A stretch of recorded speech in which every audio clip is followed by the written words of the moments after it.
সবাই কেমন আছে নাম বলে আলহামদুলিল্লাহ। তাই আমি আমার নানুদের বাসায় চলে এসেছি। আমি হাঁটতেছি, ওই যে ভাঙ্গার মতন প্রায় চলে বহু দূর চলে এসেছি। মেলা দূর হাঁটতে হরণ হয়ে গিয়েছি।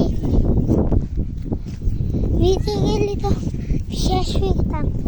নিচে 1 মিনিট যেতে হবে, উপরে দিয়ে নিচেতে একটা রাস্তা আছে, উপরে দিয়ে গেলে 2 ঘন্টা লাগবে। ট্রেন আসবে দেখুন সময়, হেঁটে জানি না। ওই যে ভাঙ্গ, ওই যে প্রায় বহু দূর চলে এসেছে। ওই যে একটা বাড়ি, ওই যে গাড়ি ঘোড়া চলতেছে। আকাশটা খুব সুন্দর লাগতেছে, তাই আপনাদের আকাশটা দেখাই ঘুরে ফিরে। ওই যারা কত মানুষ আসতেছে